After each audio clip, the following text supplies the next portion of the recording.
അൽഹംദുലില്ലാഹി റബ്ബിൽ ആലമീൻ വൽആഖിബത്തു ലിൽ മുത്തഖീൻ വലാ ഉദ്വാന ഇല്ലാ അലൽ ളാലിമീൻ അസ്സലാത്തു വസ്സലാമു അലാ റസൂലിഹിൽ അമീൻ മുഹമ്മദിൻ വഅലാ ആലിഹി വസ്ഹാബിഹി അജ്മഈൻ അമ്മാ ബഅദ്. പ്രിയമുള്ള സഹോദരന്മാരെ, സഹോദരികളെ,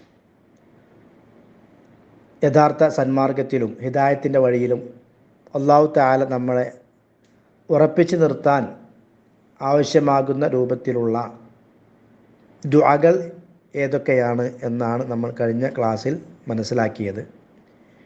ഏതാനും ചില പ്രാർത്ഥനകൾ കൂടി വിശുദ്ധ ഖുർആൻ പരിശോധിച്ചാൽ, ഹദീസുകൾ പരിശോധിച്ചാൽ നമുക്ക് കാണുവാൻ സാധിക്കും.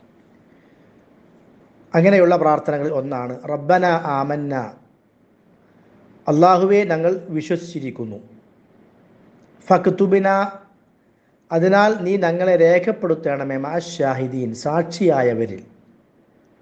എന്ന് പറഞ്ഞാൽ ആരാധനക്കർഹനായ അള്ളാഹു അല്ലാതെ മറ്റാരുമില്ലെന്ന് തൗഹീദിന് സാക്ഷ്യം വഹിച്ചവർ, വിശ്വാസപരമായി നീ എന്തെല്ലാം കാര്യങ്ങൾ പഠിപ്പിച്ചിട്ടുണ്ടോ അതിനെല്ലാം സാക്ഷ്യം വഹിച്ചവർ, മരണാനന്തര ജീവിതമാകട്ടെ, ഖബർ ജീവിതമാകട്ടെ, പരലോകത്ത് നടക്കാൻ പോകുന്ന തുലാസ്, അതേപോലെ സിറാത്ത്, കർമ്മങ്ങൾ തൂക്കിക്കണക്കാക്കൽ, നരകം, സ്വർഗം തുടങ്ങിയ എന്തെല്ലാം കാര്യങ്ങളുണ്ടോ അതിലെല്ലാം ഞങ്ങൾ വിശ്വസിച്ചവരാണ്. ആ വിശ്വാസത്തിന് സാക്ഷിയായ, അതെല്ലാം അംഗീകരിച്ച ആളുകളുണ്ട്, നല്ലവരായ മുൻഗാമികൾ. അങ്ങനെയുള്ള ആളുകളുടെ കൂട്ടത്തിൽ റബ്ബേ നീ ഞങ്ങളെയും ചേർക്കണമേ, അവരുടെ കൂടെ ഞങ്ങളെയും നീ രേഖപ്പെടുത്തണമേ. അതാണ് റബ്ബന ആമന്ന ഫക്തുബിന മഅശ്ശാഹിദീൻ. അള്ളാഹുവെ ഞങ്ങൾ വിശ്വസിച്ചിരിക്കുന്നു, ഞങ്ങളെ നീ സാക്ഷിയായവരോടൊപ്പം ഞങ്ങളെ നീ രേഖപ്പെടുത്തണമേ എന്നാണ് അതിൻ്റെ ആശയം.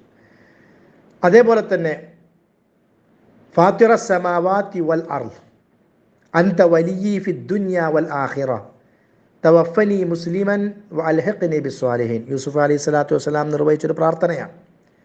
ജീവിതത്തിൽ എല്ലാ അനുഗ്രഹങ്ങളും മറ്റുള്ള പല ആളുകൾക്കും ലഭിക്കാത്ത പല മേഖലകളും തൻ്റെ ജീവിതത്തിൽ ലഭിച്ച്, തന്നെ നഷ്ടപ്പെട്ടു പോയ മാതാപിതാക്കളെയും അനുജന്മാരെയും എല്ലാം തിരിച്ചു കിട്ടിയ, ജ്യേഷ്ഠന്മാരെയും എല്ലാം തിരിച്ചു കിട്ടിയ സന്ദർഭത്തിൽ അദ്ദേഹം റബ്ബിനോട് നന്ദി കാണിച്ചുകൊണ്ട് പറഞ്ഞ ചില വാക്കുകളുണ്ട്.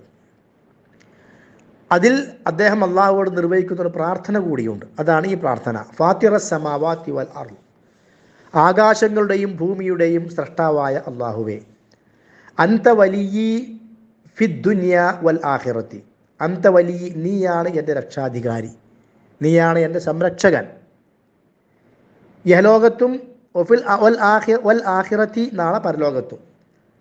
തവഫനി മുസ്ലിമ, എന്നെ നീ മുസ്ലിമായി മരിപ്പിക്കണമേ, വഅൽഹിഖ്നി ബിസ്സാലിഹീൻ, സ്വാലിഹുകളോടൊപ്പം എന്നെ നീ ചേർക്കണമേ.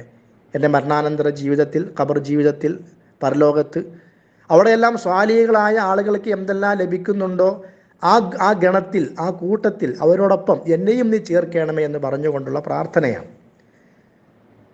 അല്ലാഹു തആല പറയുന്നു വലാ തമൂതുന്ന ഇല്ലാ വഅൻതും മുസ്ലിമൂൻ, മുസ്ലിമായിട്ടല്ലാതെ നിങ്ങൾ മരിക്കാൻ പാടില്ല എന്ന് പറഞ്ഞാൽ ഈമാനോടുകൂടി മരിക്കാൻ സാധിക്കണം. മരിക്കുമ്പോൾ അള്ളാഹുവിന് സമ്പൂർണ്ണമായും കീഴൊതുങ്ങിയവനായി, മുസ്ലിമായി, മുഅ്മിനായി മരിക്കാൻ സാധിക്കണം. അതാണ് ഹിദായത്തിൻ്റെയും സന്മാർഗത്തിൻ്റെയും വഴിയിൽ മരണം വരെ നിലകൊള്ളുക എന്ന് പറഞ്ഞാൽ അതുകൊണ്ട് ഉദ്ദേശിക്കുന്നത്. അപ്പോൾ അതിന് അള്ളാഹുവിൻ്റെ തൗഫീഖ് വേണം. എപ്പോഴാണ് മരിക്കുക അത് പറയാൻ സാധ്യമല്ല. അപ്പോൾ മരിക്കുമ്പോൾ എന്നെ നീ മുസ്ലിമായി മരിപ്പിക്കണമെന്ന് പറഞ്ഞാൽ ജീവിതത്തിൻ്റെ ഓരോ ഘട്ടങ്ങളിലും എൻ്റെ ഹിദായത്തിൻ്റെ വഴിയിൽ എന്നെ നീ ഉറപ്പിച്ചു നിർത്തണമേ എന്നുള്ള ആശയമാണ്. ആ ഒരു മഹത്തരമായ പ്രാർത്ഥനയാണ് യൂസുഫ് അലൈഹി സ്വലാത്തു വസ്സലാം നിർവഹിച്ചത്. അത് നമ്മളും നമ്മുടെ നിത്യജീവിതത്തിൽ പതിവാക്കുക. ഫാത്തിറ സമാവാതി വൽ അർളി അൻത വലിയ്യി ഫിദ്ദുനിയ വൽ ആഖിറ തവഫനി മുസ്ലിമൻ വഅൽഹിഖ്നി ബിസ്സാലിഹീൻ. അതേപോലെ തന്നെ സന്മാർഗത്തിൽ നമുക്ക് ഉറച്ചു നിൽക്കാൻ ആവശ്യമായ മറ്റൊരു പ്രാർത്ഥനയാണ് റബ്ബന ആതിന മിൻ ലദുൻക റഹ്മ വഹയ്യിഅ ലനാ മിൻ അംരിനാ റശദ. സൂറത്തുൽ കഹ്ഫിൽ ഒരു നാട്ടിലെ ഭരണാധികാരിയെ ഭയപ്പെട്ടുകൊണ്ട് ആ ഭരണാധികാരിയുടെ ഭീഷണി കാരണം അള്ളാഹുവിന് വേണ്ടി, തൗഹീദിന് വേണ്ടി നാട് വിട്ടുപോയ ചില ചെറുപ്പക്കാരുടെ പ്രാർത്ഥനയാണ്. അവർ നാട് വിട്ടുപോയ സന്ദർഭത്തിൽ റബ്ബിനോട് അവർ പ്രാർത്ഥിക്കുകയാണ് റബ്ബന ആതിന മിൻ ലദുൻക റഹ്മ, അള്ളാഹുവെ നിൻ്റെ ഭാഗത്ത് നിന്നുള്ള കാരുണ്യം ഞങ്ങൾക്ക് നീ നൽകണമേ, വഹയ്യിഅ ലനാ മിൻ അംരിനാ റശദ, നിൻ്റെ കൽപ്പന പ്രകാരം അല്ലെങ്കിൽ നിൻ്റെ ഭാഗത്ത് നിന്നും ഞങ്ങൾക്ക് ഞങ്ങളുടെ കാര്യത്തിൽ നന്മയുടെ വഴി, നേരായ വഴി ഞങ്ങൾക്ക് നീ നൽകണമേ, നേരാവണ്ണം കാര്യങ്ങൾ നിർവഹിക്കാനുള്ള തൗഫീഖ് നീ നൽകണമേ. അതാണ് റബ്ബന ആതിന മിൻ ലദുൻക റഹ്മ വഹയ്യലന, നീ ഞങ്ങൾക്ക് ഒരുക്കി തരണമേ, ഞങ്ങൾക്ക് നീ സംവിധാനിച്ചു തരണമേ, മിൻ അംരിന, ഞങ്ങളുടെ കാര്യത്തിൽ റഷദ, നേരിൻ്റെ വഴി, നേരിൻ്റെ മാർഗം. അപ്പോൾ ആ നേരിന് വേണ്ടിയാണ് ഞങ്ങൾ നാട് വിട്ടു പോകുന്നത്, ആ നേരിൽ ഉറച്ചു നിൽക്കുവാൻ വേണ്ടി. അതുകൊണ്ട് ഞങ്ങളുടെ കാര്യത്തിൽ നീ കാര്യങ്ങൾ നന്നാക്കി തരണമേ, സൗകര്യപ്പെടുത്തി തരണമേ എന്നുള്ള പ്രാർത്ഥന നമുക്ക് സൂറത്തുൽ കഹ്ഫിൽ കാണുവാൻ സാധിക്കും. ആ പ്രാർത്ഥനയും നമ്മുടെ ഹിദായത്ത് എന്നെന്നും ശരിയായ രൂപത്തിൽ നിലനിൽക്കുവാൻ വേണ്ടി നമ്മൾ പ്രാർത്ഥിക്കുക. അല്ലാഹു സുബ്ഹാനഹു വ തആല അനുഗ്രഹിക്കുമാറാകട്ടെ. വസല്ലല്ലാഹു അലാ നബിയിന മുഹമ്മദിൻ വഅലാ ആലിഹി വസഹ്ബിഹി വസല്ലിം. വസ്സലാമു അലൈക്കും വറഹ്മത്തുള്ളാഹി വബറകാതുഹു.